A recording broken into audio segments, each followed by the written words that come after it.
All right, so we're diving into hypnotherapy today. Yeah. Specifically, Richard Bloom's approach. A lot of you have been asking about him. Right. So we took a deep dive into his website, checked out some client testimonials, even watched that YouTube video where he kind of walks through his whole philosophy. Yeah, it's very interesting. And one of the things that really jumped out at us was how he talks about anxiety and addiction, even as like not problems to get rid of, but more like coping mechanisms, like crutches we use to deal with something deeper. Yeah, he definitely has a different way of looking at things. Like, it really makes you think. Okay, let's unpack this whole crutch analogy because I think it's really key to understanding his whole approach. Okay. So he uses this example of a broken leg, right? You need a crutch to function. Right. But the crutch isn't the problem, is it? It's the broken leg that needs to heal. Yeah, the crutch is just a way to get by. So what's the broken leg in this analogy when it comes to like, anxiety or addiction?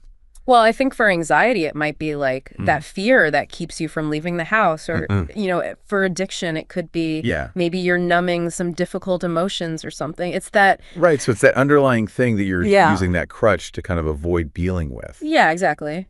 And that's where the hypnotherapy comes in, right? To heal that broken leg so you don't need the crutch anymore. Yeah. Address the root cause. Does that resonate with you at all? Have you ever noticed yourself kind of using crutches in your own life? Oh, absolutely. I think we all do in some way. Yeah. Like, we all have our little coping mechanisms, but it's like, what's the real issue there? And that's what this whole approach is about. Yeah. Now, another thing that's really interesting is how much emphasis he puts on the client's control throughout the process. It's not about him taking over anyone's mind. It's about no, not at all. Yeah, empowering people to take charge of their own, mental and emotional well-being. Right. It's very collaborative. Yeah. He even says that he asks the client subconscious for permission before working with them. It's like a check-in to make sure that they're really open and ready for change. That's so unique. Yeah. And speaking of change, the testimonials on his website are pretty amazing. Yeah, people are seeing real results. Yeah, people are reporting success with all sorts of issues, Quitting smoking, reducing anxiety, improving relationships, even overcoming PTSD. It's really quite a range. And it's really striking, the variety of things he's addressing. Yeah. And what I found really compelling was the long-term impact that people were describing. One person who smoked for 35 years said, "Oh, wow. I finally achieved what I thought was impossible." And another, that's huge, who had really bad panic attacks, shared that they can now leave the house without fear. That's amazing. It's incredible. Yeah. And there's one testimonial that just really stuck with me. Oh, yeah. Where someone said about their partner, he was crying with relief this morning. Oh, wow. He was able to make a connection with his father he thought he'd never loved.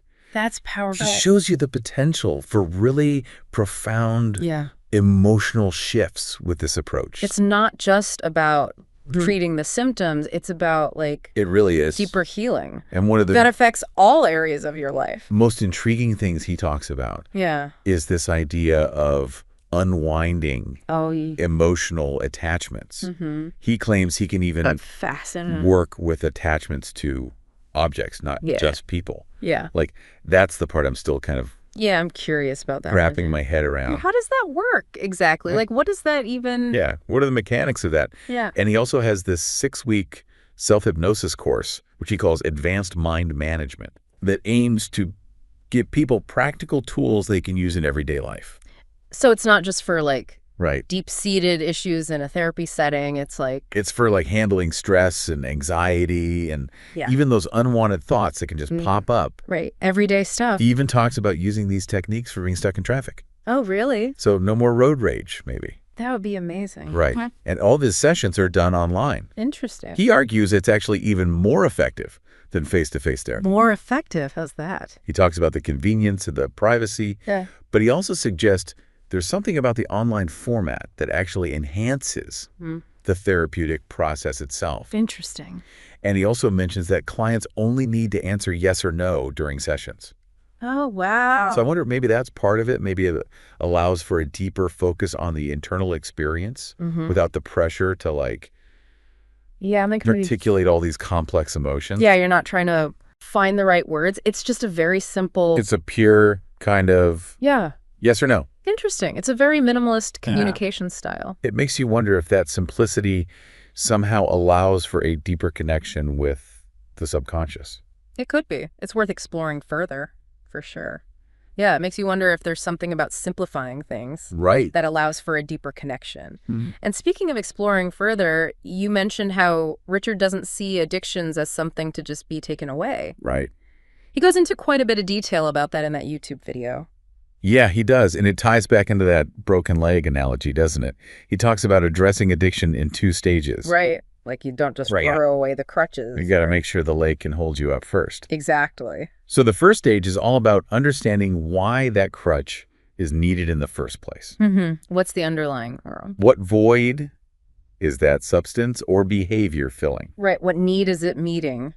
Even if it's in an unhealthy way. And only once that's addressed do you move on to the second stage, which focuses on the physical addiction itself, breaking the habits, dealing with the physiological aspect. Exactly, because the idea is once those underlying issues are healed, the need for the addiction diminishes. He even describes clients where the urge to smoke or drink just disappears. It's like they don't even it's just gone. Need it anymore. Yeah, he shares this story about one client who said, "It's really weird. I just don't need to disappear into that alcoholic haze anymore. Like they just don't." It's like you don't even think of it. Need it. Yeah. And it really highlights the potential it's amazing. For lasting change. It's a completely different way of framing addiction, isn't it? It's not a moral failing. Not this like character flaw. It's a symptom of something deeper. And it really opens up a whole new avenue for healing. And it's not just addiction that he works with. He also sees a lot of clients dealing with depression and anxiety. Depression and anxiety. And he's actually quite open about his own struggles with depression. Oh, really? And even suicidal thoughts earlier in his life. Wow. So I think that must give him a lot of... Yeah, that personal experience probably plays a big role in his... empathy and understanding. Compassionate and understanding approach. Yeah. He stresses that everyone's experience with these issues is unique. Right. But he also seems very confident in the power of hypnotherapy to help people. He mentions that most clients navigate those challenges. See significant improvement within like 3 to 5 sessions. That's pretty encouraging. Yeah. Especially for people who've maybe tried other therapies. Right. And haven't had success. It kind of gives you a sense of hope. Yeah. That real change is possible. It speaks to that potential of working with the subconscious mind. He also talks about working with clients who are struggling with obsessive thoughts and compulsive behaviors. Like those repetitive. Yeah, like someone who feels compelled to, check things 3 times. Or or like those rituals. Perform certain actions repeatedly. Yeah. He even talks about dealing with songs getting stuck in his own head. Oh, that's funny. Which he says he can now just easily... Using those same advanced mind management techniques. Oh, like a mental... toolkit. Yeah, mental toolkit. For those intrusive thoughts. Yeah. Yeah. And he seems to approach these issues with a similar philosophy. Looking for the root cause. Rather than just trying to suppress... Right. Not just symptoms. Liking it. He even talks about accessing the subconscious to literally clear those unwanted thoughts. Clear those obsessive thoughts. It almost sounds too simple. It does sound simple. But then you see these testimonials. Right, and people are reporting. And people are describing these real shifts in their experience. Right, it's important to remember. It's pretty remarkable. That hypnotherapy isn't like magic or mind control. It's not about... It's about harnessing the power. Taking away your free will. Of the subconscious mind. Right. It's about giving you more control, not less. Exactly. Now, another area where Richard has seen a lot of success is in relationship therapy. Oh, interesting. He acknowledges that some people might find it unconventional. Yeah, I could see that. To seek hypnotherapy for relationship issues. But it makes sense when you think about it. But he argues it can be incredibly effective. Yeah, because so much of our relationship patterns come from our... He believes that hypnotherapy can help address those underlying emotional patterns. Subconscious beliefs. And subconscious beliefs that can sabotage relationships. And he emphasizes that he usually works with individuals separately. So he'll work with each partner individually. Which makes sense, because then you can really address each person's own issues. But he also records the sessions so that the partners can listen later if they choose. Oh, that's a good idea. So there's that transparency, and it helps maintain that trust. Yeah, that makes sense. Now, Richard outlines a number of key areas that he focuses on when working with couples, including building trust, managing anger, healing from past emotional triggers, enabling forgiveness. It's a pretty comprehensive approach. And he also emphasizes the importance of addressing any individual mental health issues. Right. Because those can definitely not be impacting the relationship. Impact the relationship. He talks about helping partners cope with criticism, build emotional intelligence. Wow. Even reignite the love and passion they may have lost. So it's not just about really fixing problems. It's about it's about restoring that connection. Rekindling that spark.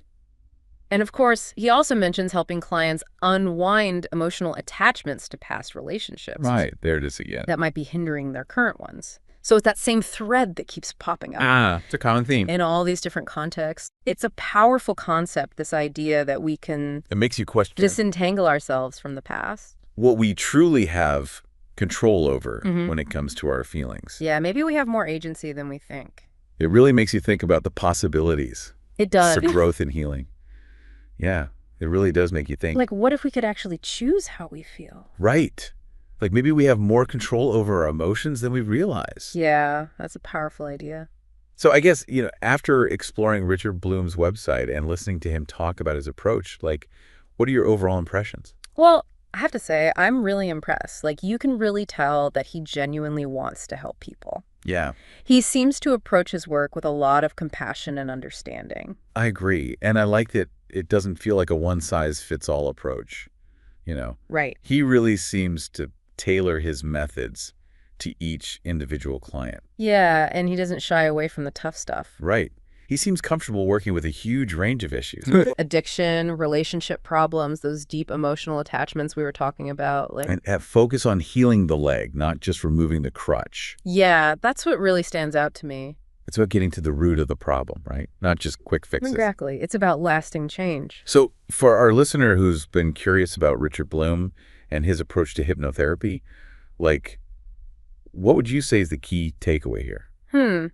I'd say if you're looking for a therapist who really emphasizes empowerment, individualized care, and deep healing, Richard Bloom's approach might be worth checking out. Yeah. His methods, while unconventional, seem to be getting amazing results. They really do. And, if you're intrigued by this idea of fixing the leg, not just removing the crutch, think about what crutches you might be relying on in your own life. Right. Are there any underlying issues you might be avoiding? Yeah. And what would it look like to heal those broken legs and really move forward with more strength and resilience? That's a great question for everyone to consider. It is something to think about. And don't forget, he offers free consultations. Oh, that's right. So it could be worth a conversation. Yeah, definitely reach out and see if his approach might be a good fit for you. It's a great opportunity.